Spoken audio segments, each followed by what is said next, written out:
Hi, everyone. I'm Rebecca Bickham, Editor-in-Chief of Materials Performance Magazine. And today I'm joined by Tom Hayden with Engineering Director and Keith Parker with Enbridge. Thank you guys both for being here today. Thank you for having us. It's my pleasure. So let's start with this. Could you tell our viewers a little bit about the integrated external corrosion management process that you're developing?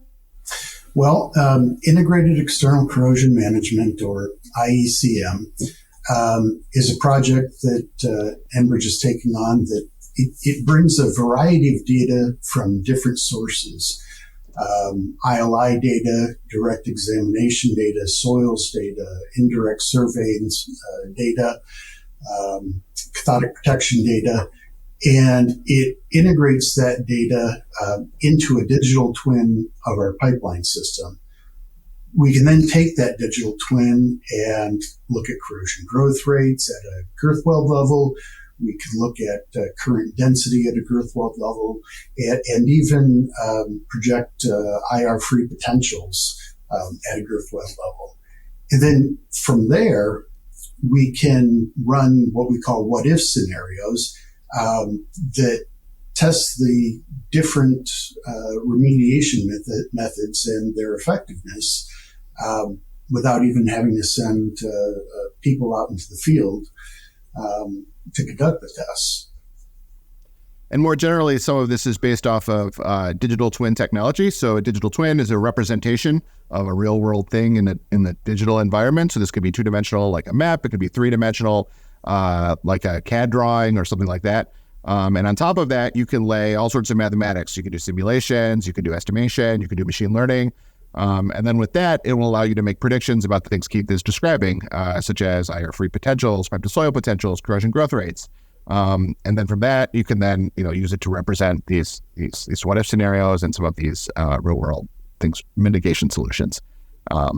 Yeah. Great. So let me ask you this. I'm curious, how far along are you in the development process? Well, last year we started by modeling a pretty simple pipeline, what we would consider a simple pipeline, very few foreign line crossings, not a congested right-of-way, no AC mitigation or AC interference.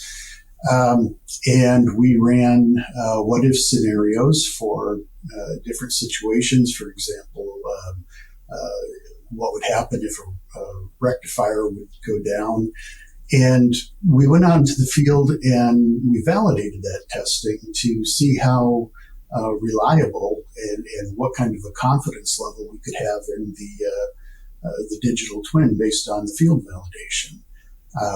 Now we're enhancing the models and going to model more complex systems and also develop the process documents for modeling. Is there anything else you'd like to share with the viewers today? Yeah, we'll be doing a webcast with AMP at the end of this month. And if you missed that, it will be available online through AMP. And also, you can visit IECM.org, which has more documents, some of our papers, some of the publications that we put out about IECM on our website. Wonderful. So if our viewers will go to materialsperformance.com and look under the resources tab, you'll find the webcast information there. So thank you both so much for joining us today. We really appreciate it. Thanks for sharing all this wonderful information with our viewers. Thank you for having us. Again, I'm Rebecca Bickham. Thank you for joining us.